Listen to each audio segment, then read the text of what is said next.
안녕하십니까? 반갑습니다.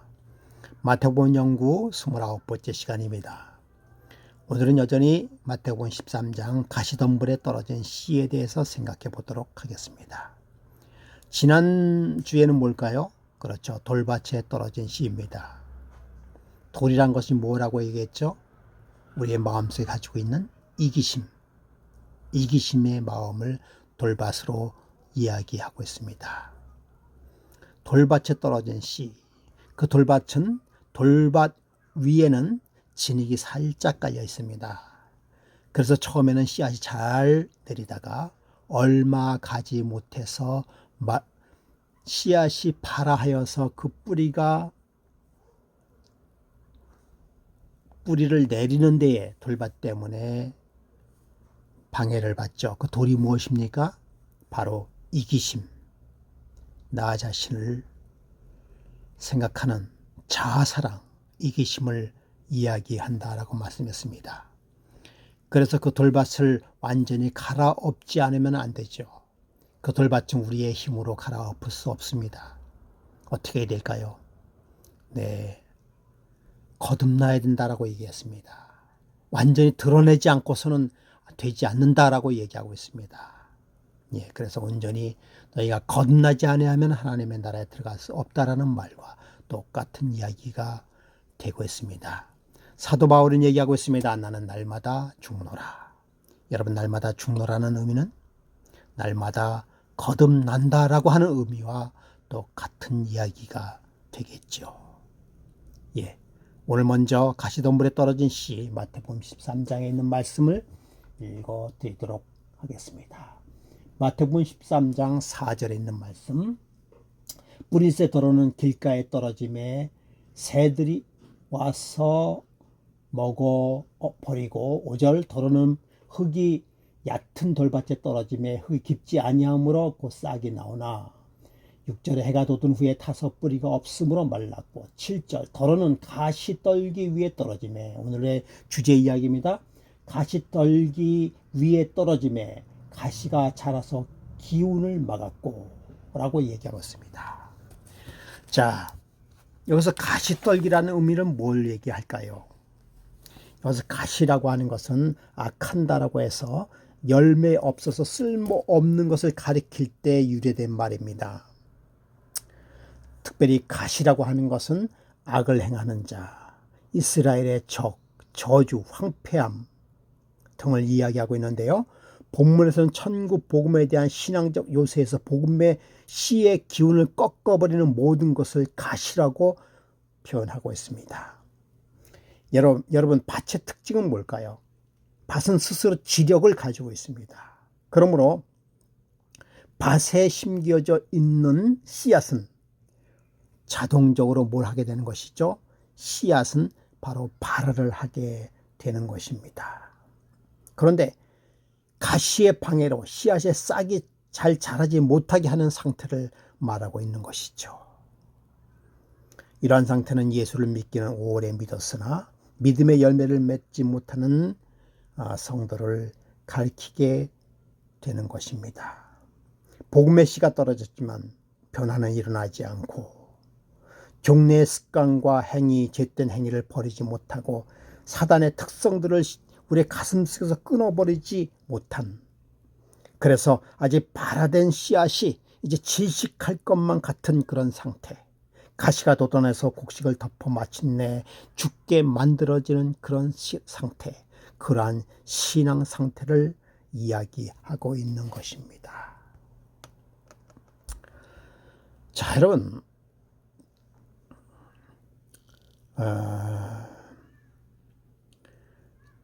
이 죄의 가시떨기는 어떤 땅에서든지 참 잘 자라죠. 그러니까 가시는 참 어떤 땅에서든지 잘 자랍니다. 가시는 가꿀 필요가 없어요. 가시는 언제나 빨리 자라죠. 그렇죠. 제초하는 일이 없는 것이죠. 그러니까 스스로 잘 자랄 수밖에 없는 그러한 스스로의 환경을 가지고 있는 것이 바로 이 가시떨기입니다. 우리의 삶에서 좋은 습관은 참 얻기가 쉽지 않죠. 그러나 좋지 않은 습관들은 큰 노력이 없어도 잘 됩니다. 왜 그럴까요? 왜 그럴까요? 반면에 좋은 습관들은 저절로 되는 법이 없습니다. 한 알의 곡식을 입에 넣는다는 것도 쉬운 일이 아니죠. 땅의 노력이 필수적이어서, 그래서 여러 번 사람들의 손이 가야만 뭐 하는 것이죠? 그렇습니다. 씨앗을, 즉 우리가 먹을 수 있는 음식이 되는 것입니다. 이 아름다운 품성도 마찬가지예요. 아름다운 품성도 쉽게 얻어지는 것이 아닙니다. 여러분, 그것은 왜 그럴까요? 왜 그렇게 아름다운 품성은 쉽게 얻어지지 않을까요? 왜냐하면 그것은 이 땅은 사단이 지배하는 환경에 놓여 있기 때문인 것입니다. 그러므로 여러분, 신앙을 유지한다는 것은 사실은 쉬운 문제가 아닙니다. 그래서 나의 의지만으로 되는 것이 아님을 우리는 깨닫게 되는 것이죠.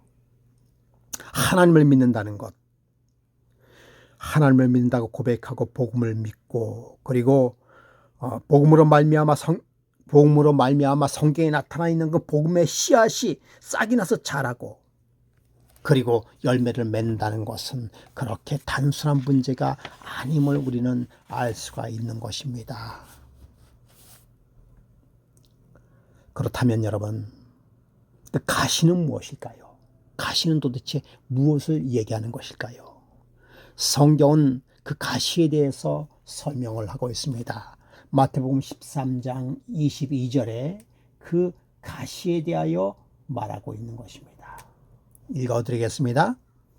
가시떨기에 부러졌다는 것은 말씀을 들으나 세상의 염려와 재물의 유혹에 말씀이 막혀 결실하지 못하는 자요라고 말씀하고 있는 것입니다. 자, 가시떨기에 부러졌다는 것은 말씀은 듣습니다. 그러나 무엇으로요? 세상의 염려와 재물의 유혹 때문에 말씀에 뭘 하지 못한다고 하는 것입니다. 결실을 맺지 못한다라고 하는 것입니다. 세상의 유혹. 마가는 세상의 염려와 세상의 재물로서 표현하고 있고요. 누가는 세상의 염려와 부와 쾌락으로 이렇게 설명을 하고 있습니다. 세상의 염려, 세상. 여러분, 우리는 이 세상에서 벗어날 수 있을까요? 세상의 염려에서 우리가 벗어날 수 있을까요? 여러분께서는 세상의 염려에서 벗어날 수 있다라고 생각하십니까? 요즘은 코로나가 우리를 어렵게 하더니만 러시아와 우크라이나와의 전쟁으로 물가가 고공행진하게 되면서 서민 생활이 팍팍해져서 세상의 염려에서 벗어나지 못하게 만드는 것입니다. 가난한 자에게는 그 가난이, 부자에게는 그 재물이 세상의 염려가 되는 것이죠. 가시. 저는 가시가 무엇이 있는지 한번 살펴봤습니다. 성경에 나와 있는 그 세상의 염려가 무엇일까? 가만히 생각해 보니까 저에게도 꽤 몇 가지가 있더라고요.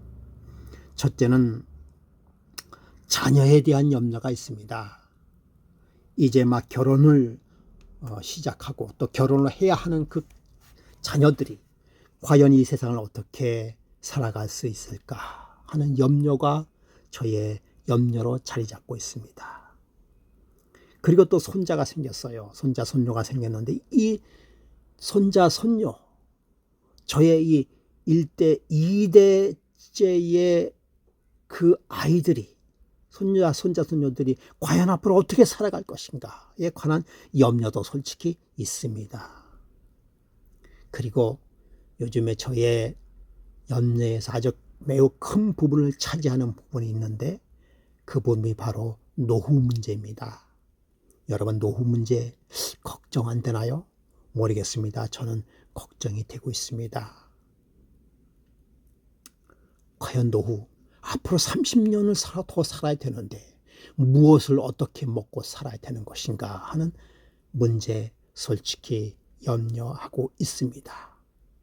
물론 성경에서는 그렇게 이야기하고 있죠. 염려하지 말라. 들에 있는 풀을 보고 백합화를 봐라. 날아다니는 새를 봐라 어디 끼니를 염려하고 있느냐라고 말씀하고 있습니다. 그런데 저는 사실은 염려가 되죠. 염려하지 말아야 되는데 염려가 되는 것입니다. 믿음이 없는가 보죠. 또 있습니다. 교회 성장에 대한 문제가 있습니다.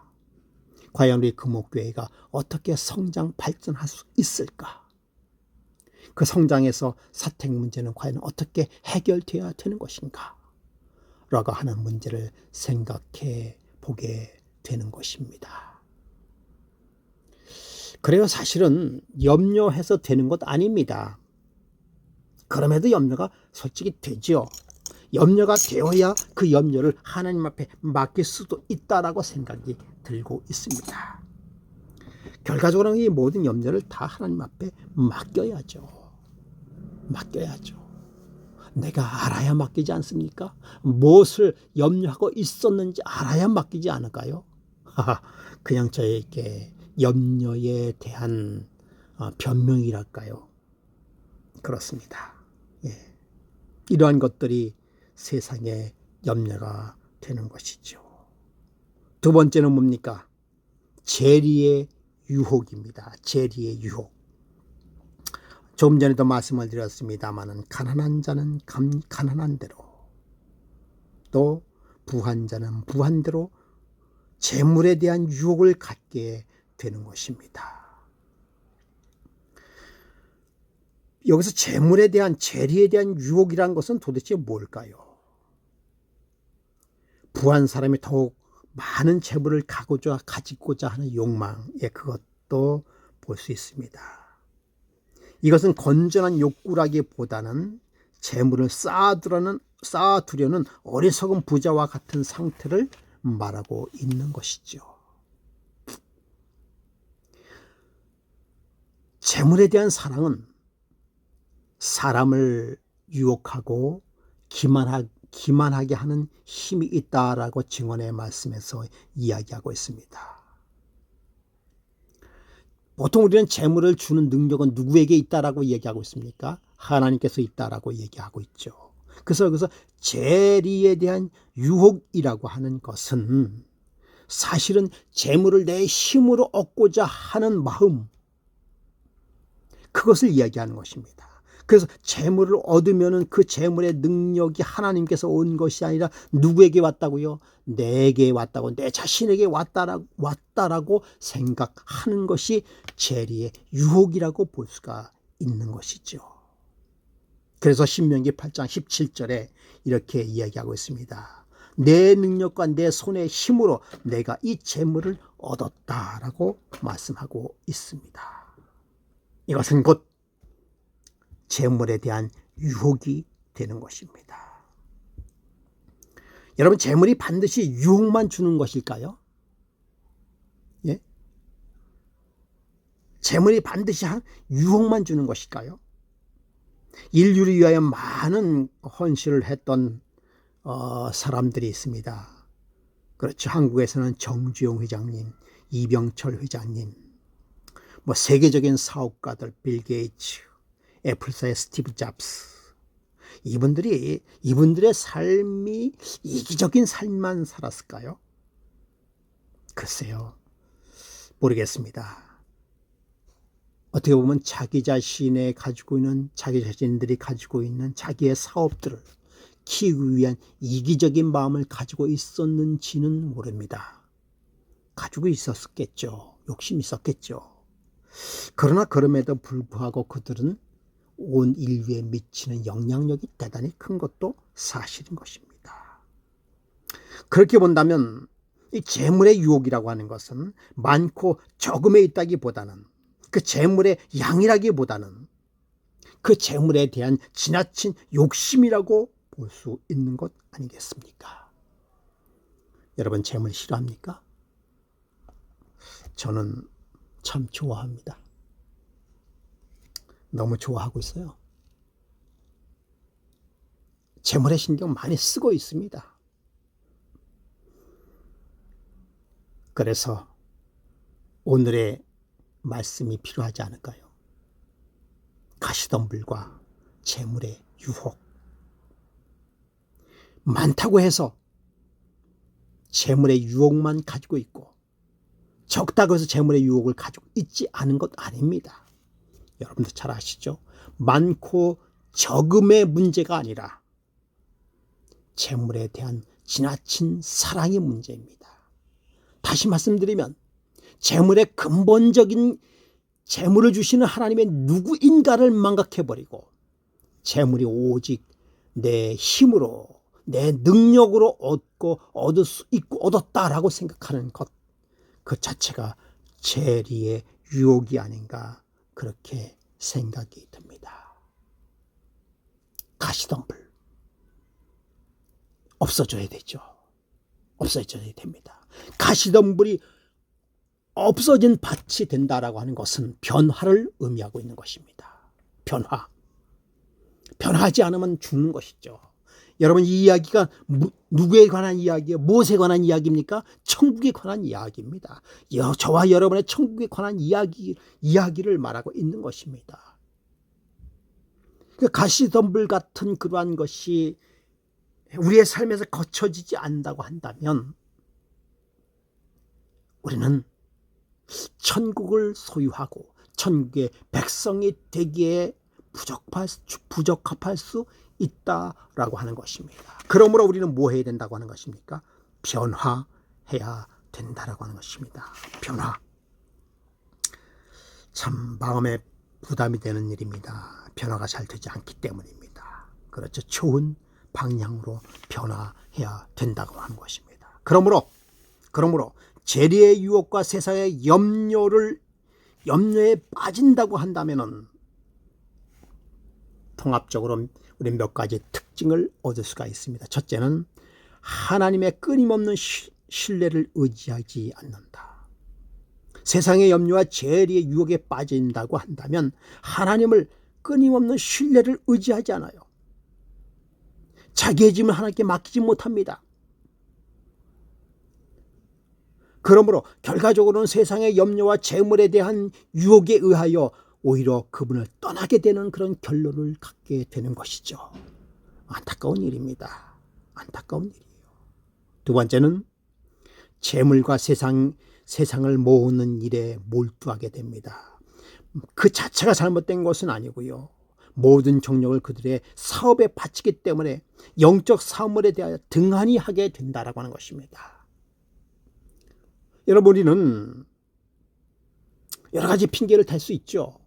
그 사정이 우리에게 그렇게 나쁘다고 볼 수만은 없죠. 우리가 열심히 내 삶을 위하여 산다고 하는데 그것이 뭐가 잘못이겠습니까?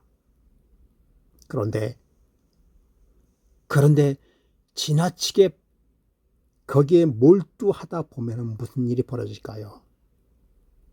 교회 출석이 어렵게 되는 상황들이 벌어질 수 있습니다. 물론 교회 출석을 열심히 잘 한다라고 해서 우리의 신앙이 보증받는 것은 아닙니다. 교회에 잘 안 나온다고 해서 그 사람의 신앙이 없다라고 판단하기도 이른 것이죠. 그러나 우리가 대체적으로 생각할 때 교회에 열심히 나오는 것이 신앙생활에 도움이 되는 것은 사실입니다. 교회에 열심히 출석하는 것이 신앙생활에 도움이 되는 것은 사실입니다. 그러므로 여러분, 교회에 열심히 출석하는 것 자체 무시 못하는 것이죠. 우리의 신앙생활에서. 왜냐하면 교회에 출석하기 위해서는 여러 가지 제한들을 극복해야 되기 때문인 것이죠. 세 번째는 세속적 사물을 으뜸으로 삼게 되는 것입니다. 하나님의 말씀의 씨, 믿음의 씨가 열매를 맺지 못하는, 그러므로 인해서 심령의 변화가 어렵게 되는 것이죠.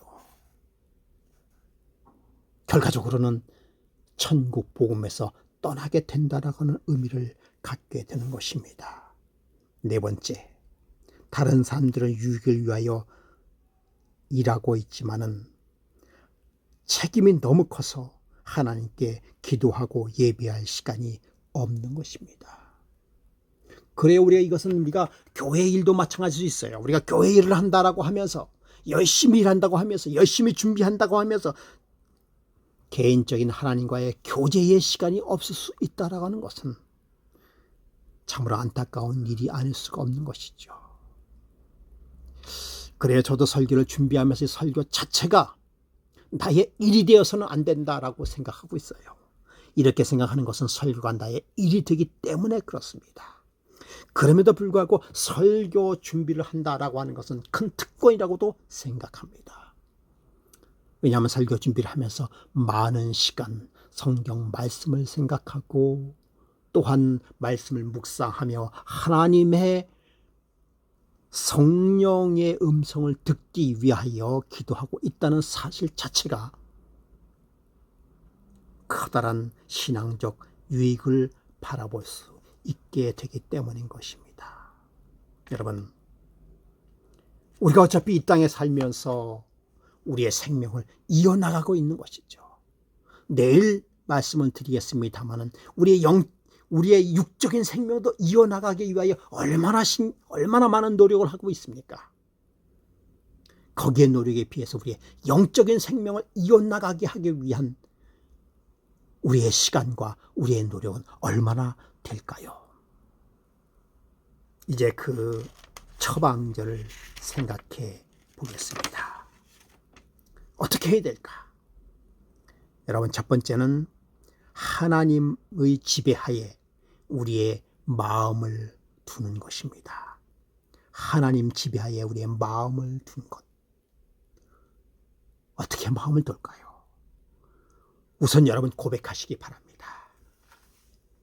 우선 이렇게 고백해야 돼. 하나님,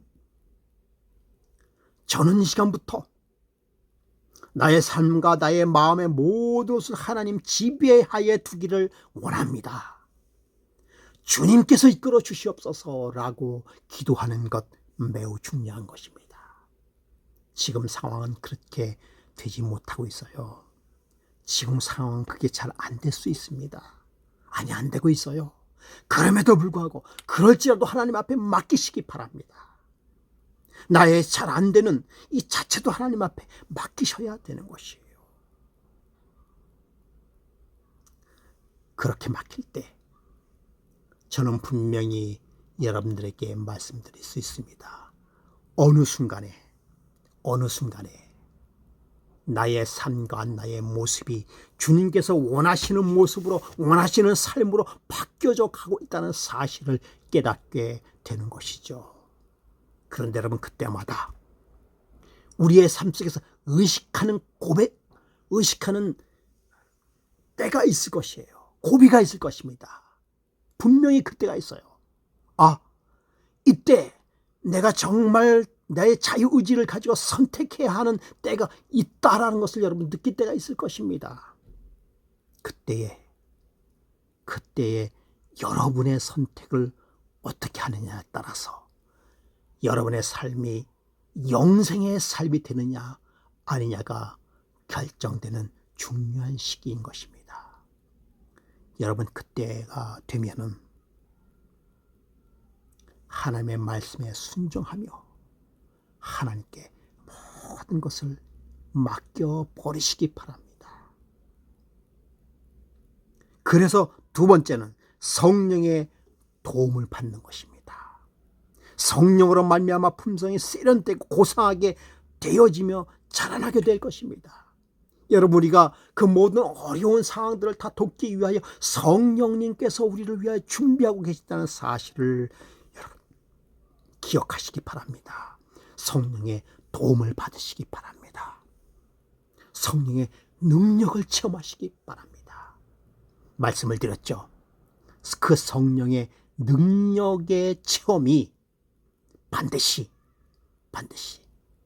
어떤 이득, 당장 보이는 눈에 이득으로만 다가오지 않을 수 있어요. 성령의 도움이, 성령의 능력이 우리의 삶에 고난으로서 미쳐질 수도 있다라고 하는 것입니다. 여러분, 사도 바울이 사울이 되었을 때 그가 성령을 체험했습니다. 그가 성령을 체험함으로 말미암아 예수 그리스도를 만났어요. 여러분, 예수 그리스도를 만났었던 사울은 어떻게 됐습니까? 그의 삶이 마치 왕자처럼, 마치 성공한 사람처럼 살았을까요? 아니에요. 성령의 도움을 받은 사도 바울은 삶 속에 어려움으로 처왔습니다. 사실 그는 눈이 거의 멀었습니다. 그리고는 그가 가지고 있었던 모든 그런 재물과 그리고 지식과 그의 지위 모든 것을 다 버려버렸어요. 성령을 체험한 사람의 결과가 이래요. 다 버리고 그는 아라비아 사막에 음거하면서 9년 14년 동안을 지났습니다. 성령을 체험은. 그러나 여러분 결과는 어떻습니까? 그런 위대한 하나님의 복음 사역자로서 신약시대 때, 초기 교회 시대 때에 굵은 한 획을 긋는 그런 위대한 하나님의 종이 되어 있지 않습니까? 성령 받는다는 것, 성령의 도움을 받는다는 것이 반드시 우리에게 그 인간의 눈에 보기에 어떤 성공이나 능력으로 보여지지 않아요. 성령의 능력은 어떠면 우리의 삶 속에서 매우 큰 고난으로, 아니 작은 고난으로도 성령의 능력이 임할 수 있는 것입니다. 그러나 분명한 사실은 성경에 나와 있듯이 좋은 땅에 뿌려졌다는 것은 말씀을 듣고 깨닫는 자니 결실하여 어떤 것에는 100배, 어떤 것에는 60배, 어떤 것에는 30배가 된다니라. 그 놀라운 은혜를 체험할 수 있다라고 하는 것입니다. 여러분 지난주 안식일에 설교를 여러분 기억하십니까? 가시의 삶. 오히려 그 가시가 그의 삶의 믿음을 유지하고 오히려 그 가시가 하나님의 축복이 되었다는 사실을 여러분께 설교하지 않았습니까? 우리의 삶의 가시, 자녀에 대한 염려, 손자에 대한 염려, 노예에 대한 염려, 교회의 성장에 대한 염려, 그리고 건강에 대한 염려. 여러분 이 모든 것들이 어떻게 보면 가시입니다. 가시. 오히려 이 가시들이 하나님의 축복이 될 수 있다는 사실을 여러분 기억하시기 바랍니다. 가시의 삶이 축복이 되어 있었다는 사실을 여러분, 그러한 사실을 여러분의 삶 속에 체험하고 여러분의 삶 속에서 느끼면서 살아가기를 간절히 바라면서 이 시간 말씀을 마치겠습니다.